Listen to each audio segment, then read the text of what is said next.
کیا قرآن و حدیث میں کسی ایسی جنگ کا ذکر ملتا ہے جو وہ یہودیوں کے خلاف لڑیں گے؟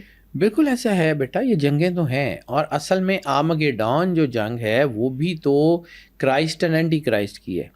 یعنی آپ سمجھ لیں کہ عیسیٰ علیہ السلام اور ان کا کلمہ پڑھنے والے اور سرور انبیاء سرکار ختمی مرتبت اور ان کی جو ہے وہ کلمہ پڑھنے والے یہ اکٹھے لڑیں گے.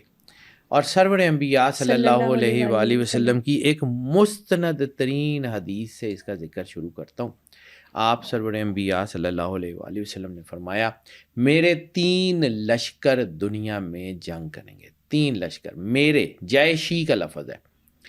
اب جس جنگ میں سرور انبیاء سرکار ختمی مرتبت بادشاہ کونین کا ڈائریکٹ انپوٹ ہو اس کو غزوہ کہا جاتا ہے، اس لیے یہ غزوہ ہند. اس میں آرمگیڈون میں بھی سرور انبیاء سرکار ختمی مرتبت بادشاہ کونین کا ڈائریکٹ انپوٹ ہے.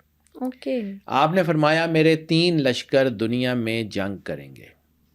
صحابہ کرام نے پوچھا، اس میں ایک بہت مستند روایت ہے حضرت عبداللہ ابن عباس کی، پوچھا کہ یا رسول اللہ وہ لشکر کہاں ہوں گے؟ فرمایا شام میں، یمن میں اور بیت المقدس کے ارد گرد. پھر آپ نے جو ہے وہ کچھ لمحے توقف کیا اور فرمایا کہ میرا ایک لشکر قیامت تک جنگ کرتا رہے گا. صحابہ کرام نے پوچھا یا رسول اللہ قیامت تک جنگ کرتا رہے گا؟ کہ ہاں. یا رسول اللہ وہ لشکر کہاں ہوگا؟ فرمایا بیت المقدس کے ارد گرد. تو بیٹا جہاں پہ میں پچھلی ایپیسوڈ میں کہہ رہا تھا کہ مجھے یقین ہے کہ یہ مسلمان کھڑے ہوں گے، وہاں پہ مجھے اس بات کا بھی اتنا ہی یقین ہے جتنا صبح سورج نکلنے کے اوپر یقین ہے کہ یہ فلسطین کے لوگ، یہ بچے، یہ بے یار و مددگار لوگ جن کے پاس کچھ نہیں ہے، جن کو دنیا کی تمام طاقتیں مل کے ماری ہیں، یہ مارے جا سکتے ہیں، یہ زخمی ہو سکتے ہیں، یہ گرائے جا سکتے ہیں، ختم نہیں کیے جا سکتے. یہ ہاریں گے نہیں، کیونکہ سرور انبیاء سرکار ختمی مرتبت بادشاہ کونین نے فرمایا تھا میرا ایک لشکر وہ قیامت تک جنگ کرے گا. تو یہ فلسطین کی جنگ قیامت تک ختم نہیں ہوگی، یہ آرمگیڈون کے ساتھ ہی ختم ہوگی جب عیسیٰ علیہ السلام انہی علاقوں کے ارد گرد اینٹی کرائسٹ کو قتل کریں گے. اینٹی کرائسٹ دجال. اب دجال کے بہت سارے میں نے اس کے اوپر پھر آگے چل کے ذرا بات کر لیتے ہیں، لیکن اس کو سمجھیے یہ جنگ بہت بڑی جنگ ہے. یعنی کائنات کی سب سے بڑی اینٹی خود سرور انبیاء سرکار ختمی مرتبت بادشاہ کونین، اور آپ نے اس کو بڑی جنگ کہا ہے. تو اتنی بڑی زبان سے، اتنے بڑے کیلیپر سے جس کو بڑا کہا جا رہا ہے وہ کتنا کا بڑا ہوگا. ورلڈ وارز تو چھوٹی ہیں اس کے مقابلے میں، لیکن ایک ورلڈ وار اب ہمارے دروازے پہ دستک دے چکی ہے، بلکہ دے نہیں چکی ہے، ہمارے گھر میں آ چکی ہے. ورلڈ وار 3 کا آغاز ہو چکا ہے. یہ اس وقت جو جنگ لڑی جا رہی ہے فلسطین، ایران، یہ اب بڑھنے جا رہی ہے. رشیا، چائنا، یہ سارے ملک اس میں شامل ہونے جا رہے ہیں، امریکہ اس میں شامل ہونے جا رہا ہے، اور پھر دنیا دیکھے گی کہ ورلڈ وار ہوتی کیا ہے. بالکل ٹھیک ہو گیا. اور پھر دنیا دیکھے گی کہ یہ جو حملہ ہے یہ ہوتا کیسے ہے. اب آ جاتے ہیں جو آپ نے پہلا سوال کیا ہے کہ یہ ہوگا کیا. تو میں بار بار ایک بات کا ذکر پچھلے کئی مہینوں سے کرتا آ رہا ہوں کہ یہ ملحمۃ الکبریٰ کا آغاز ہو چکا ہے. ملحمۃ الکبریٰ اس آخری ٹائم کا ہے. We are actually standing in the beginning of end of times. جو علامہ صاحب نے کہا تھا نا بیٹا، ہر جگہ مجھے علامہ صاحب یاد آتے ہیں. یہ گھڑی محشر کی ہے، تو عرصہ محشر میں ہے، پیش کر غافل عمل کوئی اگر دفتر میں ہے، کچھ کام کر سکتے ہیں تو کر لیں. دس از دی ہائی ٹائم. اپنے دین کو، اپنے اللہ کو کوئی بھی کوئی چیز پیش کر سکتے ہیں تو this is the high time. High time ہے، کر گزریے. اس وقت دین کا امتحان ہے، اس وقت آپ کی حمیت کا امتحان ہے. اس وقت جو لوگ سوئے ہوئے ہیں ان کو جگانے کی ضرورت ہے. یہ وقت ہے جس کے بعد بازی پلٹ جائے گی. ملحمۃ الکبریٰ شروع ہو چکی ہے. ہونا وہ ہے جو اللہ نے لکھا ہوا ہے، ہونا وہ ہے جو سرور انبیاء سرکار ختمی مرتبت بادشاہ کونین نے فرما دیا ہے. جو ان کی زبان اتھر سے نکلا ہے وہی ہونا ہے. یہ جو جس قتل عام کا میں بار بار کہتا ہوں کہ بیٹا یہ جنگ ایسی جنگ ہے جو ہمارے دروازوں پہ آ چکی ہے.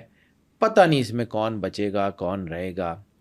کب تک لڑنی پڑے گی اللہ جانے، اس کا کام جانے، وہ اس کو ڈیکٹس پہ لے جائے، وہ اس کو 10 دن میں ختم کر دے، وہ اللہ کے ہاتھ میں ہے، اس کے اوپر کسی کی کوئی کنٹرول نہیں ہے۔ یہ آرمگیڈون کی جنگ ہے یا ملحمۃ الکبریٰ کی جنگ ہے، اس پہ کسی کا کوئی کنٹرول نہیں ہے، یہ خود ڈائریکٹلی سپرویژن ہے سرور انبیاء صلی سرکار اللہ علیہ ختمی وسلم۔ مرتبہ۔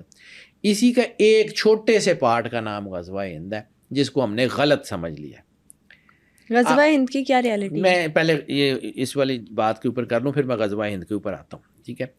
اب یہ جو ایک حدیث ہے کہ خراسان سے جو جھنڈے نکلیں گے اور تم اس میں شامل ہو جانا، اور اس میں ہمارے قائم مولا امام مہدی علیہ السلام بھی شریک ہوں گے، تو اس سے پہلے ایک ہم نے بات کی تھی کہ فرات سے سونے کا پہاڑ نکلے گا، بالکل، اور وہ لوگ آپس میں لڑیں گے، اور اس 100 لشکر ہوں گے، اور 100 میں سے ہر بندہ یہ جو ہے وہ سمجھتا ہوگا کہ وہ جو ایک سروائیور ہوگا وہ میں ہوں گا۔ یہ اتنی بڑی جنگ ہے، یہ اتنی بڑی جنگ ہے کہ یہ آپ کو آئیڈیا ہی نہیں ہے کہ یہ کتنا اس کا امپیکٹ پھیلنے جا رہا ہے۔ 5 بر اعظموں میں تو یہ لڑی جائے گی، 5 کانٹیننٹس میں یہ جنگ لڑی جائے گی۔ ابھی تو ہم صرف ادھر ہی دیکھ رہے ہیں نا، عرب کی تباہی کا ذکر ہے، پھر ایک اور جگہ کا ذکر ہے، جب آپ نے کہا تھا 3 لشکر جہاں سے میں نے شروع کیا ہے، شام میں، یمن میں، اور بیت المقدس کے ارد گرد۔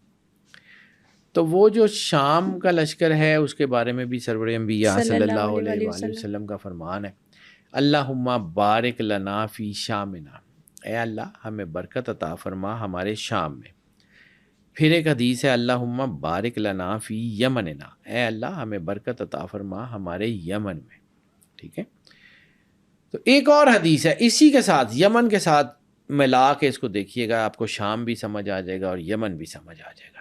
یمن میں سرور انبیاء صلی اللہ علیہ وسلم کا نام لیے بغیر یمن کا، آپ نے فرمایا تھا کہ تم دیکھو گے کہ وہ لوگ کہ جن کے پاس پہننے کے لیے جوتے نہیں ہوں گے، وہ دنیا کی بڑی بڑی طاقتوں کا ناک زمین پہ رگڑ دیں گے۔